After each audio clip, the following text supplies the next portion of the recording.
السلام علیکم ورحمۃ اللہ وبرکاتہ۔ بسم اللہ الرحمن الرحیم، اللہم صلی علی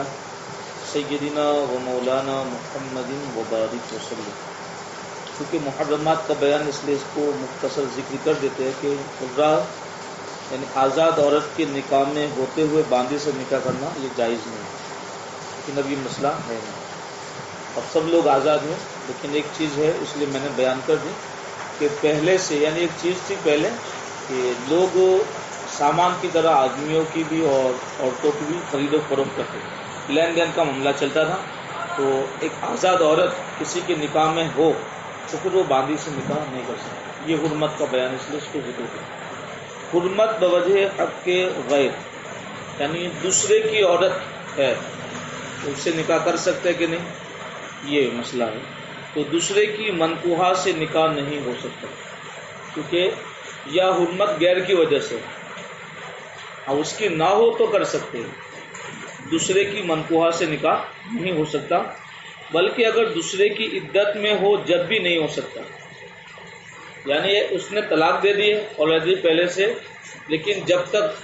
اس کی عدت ختم نہیں ہو جاتی اب دیکھنا پڑے گا کہ اس کی جو عدت ہے وہ کس پوزیشن کی، یعنی طلاق کے بعد وہ عدت طلاق کی جو گزار رہی ہے اس میں دو صورتیں ہیں، تو پیگنٹ ہے کہ نہیں، اگر پیگنٹ ہے تو جب تک بچہ نہیں جنم لے گی وہاں تک اس کی عدت ختم نہیں ہوگی، اور اگر بچے والی نہیں ہے تو پھر حکم یہ ہے کہ جو 3 ماہ کے اندر اس کو ناپاکی کے دن آتے ہیں وہ جب تک گزر نہیں جائے گی 3 مرتبہ، یعنی تیسری مرتبہ جب وہ ناپاکی سے پاک ہو جائے گی عدت ختم ہو جائے گی۔ عدت کی طلاق ہو یا موت کی ہو یا پھر اس کے شوہر کا انتقال ہو گیا، تو شوہر کے انتقال کی جو عدت ہے وہ شریعت میں مقرر کر دی 4 اشہر و عشرہ، یعنی 4 مہینے 10 دن، اور وہ بھی چاند کی تاریخ کے اعتبار سے 4 مہینے 10 دن، یعنی کسی عورت کے شوہر کا انتقال ہو جائے تو اس کی عدت کتنی ہوگی، 4 مہینے 10 دن، 4.25 مہینے یا 4.5 مہینے نہیں، جو یہ بول دیتے ہیں شریعت نے اس کی عدت اتنے رکھی ہے۔ تو عدت طلاق کی ہو یا عدت موت کی یا شبہ نکاح، شبہ نکاح سے مراد کیا، خلوت صحیحہ۔ خلوت صحیحہ کسے کہتے ہیں کہ مرد و عورت کا ایسی جگہ جمع ہو جانا کہ ان کو اس کام سے یعنی قرب سے کوئی چیز روک نہ سکے، یعنی مرد و عورت ایسی جگہ جمع ہو جائے کہ جس کی وجہ سے ان کو صحبت کرنے میں کوئی پرابلم نہ آئے، تو اس کو کہتے ہیں شبہ نکاح۔ یا نکاح فاسد میں دخول کی وجہ سے، نکاح ہوا ہی نہیں، یعنی نکاح کی مجلس تو سجی لیکن اس کے اندر ایسی شرط لگائی گئی جس کی وجہ سے نکاح فاسد ہو گئے، تو نکاح ہوا نہیں، ظاہر اعتبار سے نکاح ہے لیکن وہ نکاح حقیقت میں فاسد، جیسے کہ بہن ہی ہے نکاح میں برابر، تو آپ مان جانتے ہیں کہ دوسری بہن سے نکاح نہیں ہو سکتا، کسی نے اس طرح نکاح کر لیا تو اب یہ مسئلہ پھر آ جائے گا کہ کسی نے اس طرح سے نکاح کیا، نکاح فاسد اور صحبت کر لی تو پھر اس کو پھر عدت گزارنی ہوگی، تو یہ اس طرح کی عدت والی جو عورت ہے برابر، اس سے کسی نے اگر نکاح کیا تو نکاح نہیں ہو سکتا۔ دوسرے کی منکوحہ سے نکاح کیا اور یہ معلوم نہ تھا کہ منکوحہ ہے تو عدت باقی، ایسے بات دوسرے کی ہے لیکن یہ مسئلہ یہ تھا کہ اس کو معلوم نہیں تھا اور سامنے والی کو بھی نہیں معلوم تھا، تو عدت واجب ہے، اب یہ نکاح نہیں ہوگا، کیونکہ جب تک عدت میں ہے نکاح بھی نہیں اور نکاح کا پیغام بھی نہیں، یعنی منگنی کی جو رسم چلتی ہے جو ابھی وہ تو شرعاً جائز ہے ہی نہیں، لیکن ایک طور پہ جو ایگریمنٹ ہوتا ہے کہ بھئی تمہارے لڑکے سے ہم شادی کرنا چاہتے ہو، تو ایسی عورت سے نکاح میں پیغام بھی دینا جائز نہیں کہ جو عدت میں ہے، اور معلوم تھا تو عدت واجب نہیں، یہ کیوں، اس لیے کہ اس عورت نے اپنے کو اتنا حقیر، اس نے اپنی ذہن کی کوئی قدر نہیں سمجھی، اس لیے شریعت نے اس کی بھی قدر نہیں جانی، کیونکہ شریعت نے ایک قدر رکھی تھی، عدت اس لیے ہے تاکہ پتہ چل جائے، اصل عدت کا مسئلہ یہ اس لیے ہے کہ جس عورت کی طلاق ہو گئی یا اس کے شوہر کا انتقال ہو گیا برابر، یا شبہ نکاح یا نکاح فاسد، کہ ان کی جو مرد و عورت کا تنہائی میں رہنا، کیا اس کی وجہ سے نطفہ پیٹ میں رہ تو نہیں گئے شکم میں،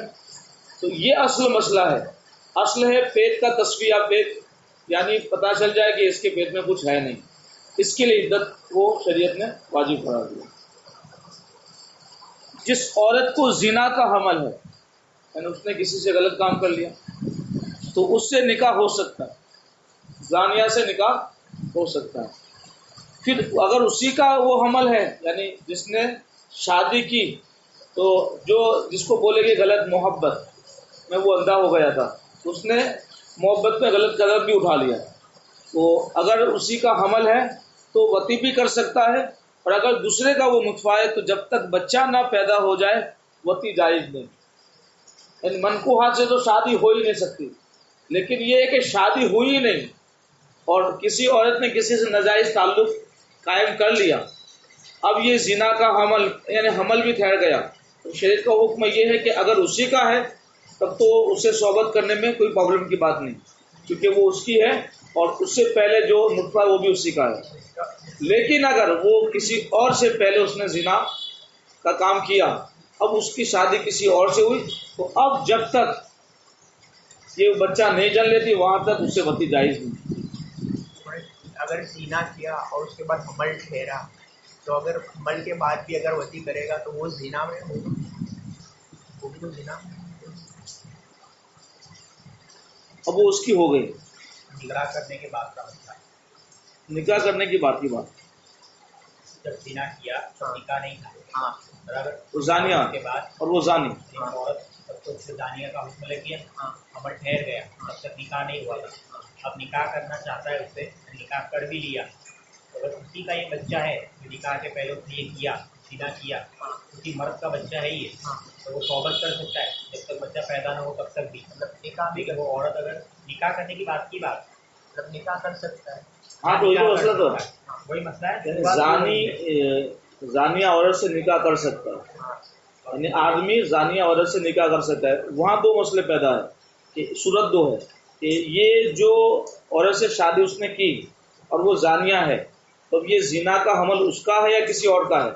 اگر اسی نے ایسا کام کیا ہے تو اب نکاح کے بعد اس سے وطی کر سکتے ہیں، صحبت کر سکتا ہے، لیکن کسی اور سے اس نے اس طرح غلط کام کر رہا ہے تو جب تک وہ بچہ نہیں جلنے کی وہاں تک۔ تو اگر کسی نے کسی کے ساتھ زنا کیا اور نکاح نہیں ہوا اور حمل کے اندر کوئی دوسرا اگر نکاح کرنا چاہے تو ہو جائے گا مسئلہ یہ۔ یہ زانیہ عورت ہے وہ پریگننٹ ہو گئی، ہاں برابر، اس دوران جو پریگننٹ ہے اس سے نکاح کر سکتے ہیں، یہ نکاح کرنے والے خود کا ہی بچہ تھا اگر، تو وہ نکاح کرنے کے بعد اس کو صحبت کر سکتا ہے،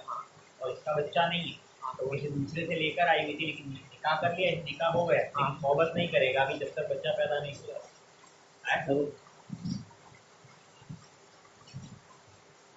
جس عورت کا حمل ثابت النسب ہے اس سے نکاح نہیں ہو سکتا، شادی ہو گئی تھی، ثابت النسب ہے۔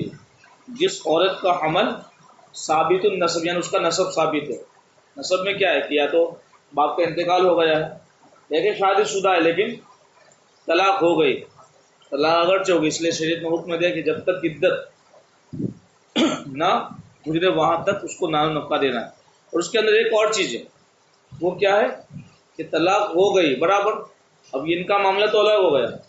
لیکن یہ بچے کا مسئلہ کیا ہے، اس کا وارث دار کون ہوگا، یعنی اس کا حقدار باپ ہے۔ ابتداءً اگر ماں سے مطلب رضامندی شوہر کروائے گا کہ تو اس کو دودھ پلا دے، ہاں اگر وہ پیسہ مانگے تو اس کو پیسہ دینا ہوگا، جتنا مطلب جو حق بنتا ہے ایک بچے کو دودھ پلانے میں،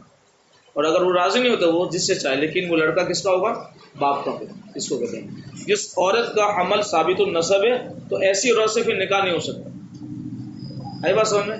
یعنی جس کو طلاق دی گئی حالت حمل میں، لوگ نہیں کہتے کہ اس طرح سے طلاق نہیں پڑتی، ہو جائے گی طلاق کسی بھی حالت میں ہو جائے گی، ہے بات سمجھ میں؟ اب آٹھویں قسم ہے عدد کے اعتبار سے حرمت، یعنی شریعت میں حکم کیا ہے کہ ایک مرد زیادہ سے زیادہ چار عورتوں سے نکاح کر سکتا ہے، کتنے سے؟ چار۔ آزاد شخص کو ایک وقت میں 4 عورتوں اور غلام کو 2 سے زیادہ کی اجازت نہیں، 4 عورتوں سے زیادہ آزاد کو نہیں اور غلام کو 2 سے زیادہ کی نہیں، اور آزاد مرد کو کنیز کا اختیار ہے، اس کے لیے کوئی حد نہیں، یعنی پہلے کے زمانے کی بات ہے، یعنی ایک آزاد انسان خادمائیں کتنی بھی رکھنا چاہے تو رکھ سکتی، اس کی کوئی حد شریعت نے مقرر نہیں کی تھی باندیوں کی. آئی بات سمجھ میں؟ تو میں نے اگر کسی کے ساتھ نکاح کیا ہے پھر باندھی نہیں رکھ سکتے. آج عورت کے ساتھ نکاح کیا اب تو ہے ہی نہیں، ہاں لیکن نہیں رکھ سکتے. وہ پہلے آتے گئے ہاں آگے گئے تو مطلب نکاح نہیں ہو سکتا. نکاح کی بات تھی وہ، مطلب کر کسی یعنی آزاد عورت سے آپ نے نکاح کر لیا تو پھر باندی سے نکاح نہیں ہو سکتا. باندھی رکھ سکتا ہے کہ رکھ سکتا ہے باندھی رکھ سکتا ہے. ہاں. باندھی اور سے- ایک چیز ذہن میں آئے گا کہ اس سے صحبت کرنے کا مسئلہ اس میں ایسا ہے کہ جب انسان پوری ذات کا مالک ہو جائے گا تو اس مقام کا ہی مالک ہو جائے گا. مطلب باندھی رکھ سکتا ہے، باندھی سے نکاح نہیں کر سکتا. نکاح نہیں کر سکتا. مطلب صحبت ہی کر سکتا ہے، باقی سارے معاملات نکاح نہیں کر سکتا.